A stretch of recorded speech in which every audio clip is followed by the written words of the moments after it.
Hello students, welcome to my channel. So student, आज की video में मैं लेकर आ गई हूँ आपके बीए सेकेंड ईयर के थर्ड सेमेस्टर का सोशियोलॉजी यानी समाजशास्त्र का नया सिलेबस एनईपी 2020 के अकॉर्डिंग।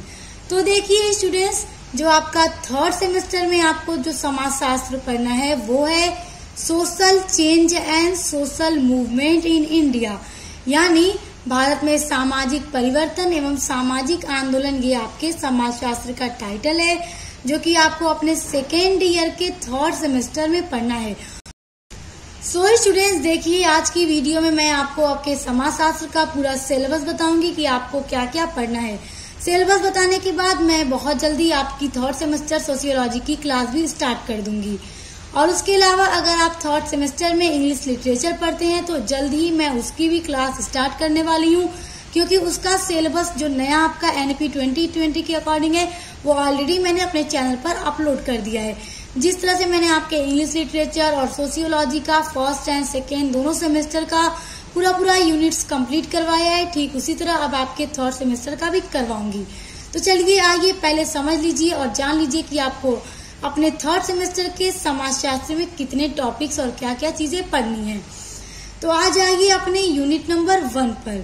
आपका जो यूनिट नंबर 1 है उसमें आपको पढ़ना है सामाजिक परिवर्तन की अवधारणा, अर्थ एवं प्रकृति। ये आपका एक टॉपिक है जिसमें आपको सामाजिक परिवर्तन की अवधारणा, अर्थ एवं प्रकृति के बारे में पढ़ना है। देखिए, भारत में सामाजिक परिवर्तन यानी समाज में जो परिवर्तन होता रहता है उसकी अवधारणा के बारे में पढ़ना है, उसका अर्थ पढ़ना है और उसकी क्या प्रकृति है उसके बारे में आपको यूनिट नंबर 1 के अंदर पढ़ना है। तो ये इतना आपका यूनिट नंबर 1 का पहला टॉपिक है। अब दूसरा टॉपिक है सामाजिक परिवर्तन के कारक। अब जो समाज में ये परिवर्तन हो रहा है उसके कारक क्या है, उसका रीजन क्या है, वो आपको पढ़ना है। और उसके बाद संरचना में परिवर्तन और उसकी संरचना में जो परिवर्तन हो जाता है उसके बारे में पढ़ना है। तो ये 3 टॉपिक आपको अपने यूनिट नंबर 1 के अंदर पढ़ना है। अब आ जाइए अपने यूनिट नंबर 2 के ऊपर। आपका यूनिट नंबर 2 है सामाजिक परिवर्तन के प्रकार, यानी समाज में जो सामाजिक परिवर्तन होता है उसके कितने प्रकार हैं वो आपको पढ़ना है, जिसमें पहला है मूल्यांकन, दूसरा है विकास, तीसरा है प्रगति और क्रांति। मूल्यांकन के बारे में पढ़ना है, विकास के बारे में पढ़ना है, प्रगति और क्रांति के बारे में पढ़ना है।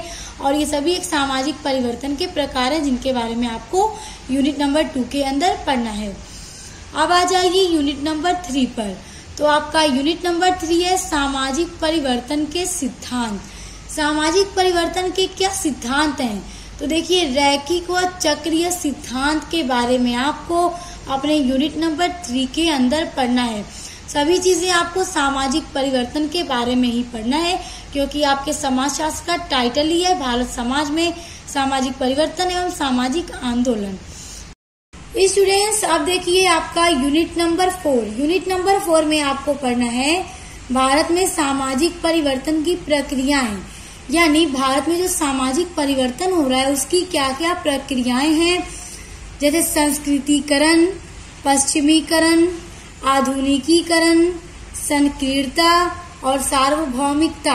ये सभी एक सामाजिक परिवर्तन की प्रक्रिया है जिसको आपको अपने यूनिट नंबर 4 के अंदर पढ़ना है। और स्टूडेंट्स, आपका हर एक टॉपिक, हर एक यूनिट मैं कंप्लीट करवाऊंगी जिस तरह इससे पहले के आपके सभी सेमेस्टर का मैंने करवाया है। अब आ जाइए यूनिट नंबर 5। यूनिट नंबर 5 में आपको पढ़ना है सामाजिक आंदोलन की अवधारणा एवं अर्थ। सामाजिक आंदोलन की क्या अवधारणा और उसका क्या अर्थ है, उसकी प्रकृति क्या है और उसकी परिभाषा, ये आपको पढ़ना है। और आपको पढ़ना है सामाजिक आंदोलन की विशेषताएं, यानी क्या पढ़ना है आपको यूनिट नंबर 5 में? यूनिट नंबर 5 में पढ़ना है सामाजिक आंदोलन की अवधारणा, अर्थ, प्रकृति, परिभाषा और उसकी विशेषताएं। अब आ जाइए यूनिट नंबर 6 पर। यूनिट नंबर 6 में पढ़ना है सामाजिक आंदोलन और सामाजिक परिवर्तन।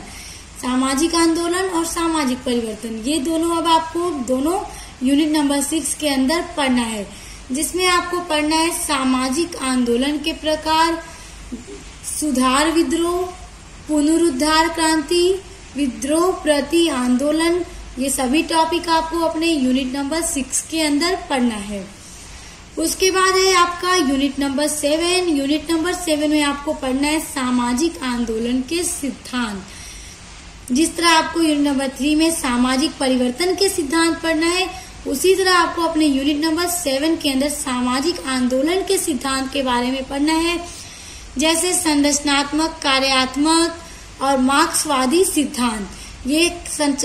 ये दोनों सिद्धांत आपको अपने यूनिट नंबर 7 के अंदर पढ़ना है और ये दोनों सिद्धांत सामाजिक आंदोलन का सिद्धांत है। अब आ जाएगी अपने यूनिट नंबर 8 पर, और ये है आपके सिलेबस का लास्ट यूनिट।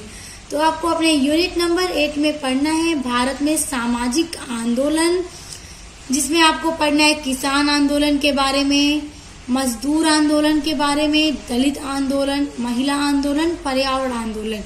ये सभी जो आंदोलन है वो भारत का सामाजिक आंदोलन हुआ है। तो इन सभी आंदोलन के बारे में आपको अपने यूनिट नंबर 8 के अंदर पढ़ना है। तो स्टूडेंट्स, ये हो गया आपका 3rd सेमेस्टर के सोशियोलॉजी का सिलेबस।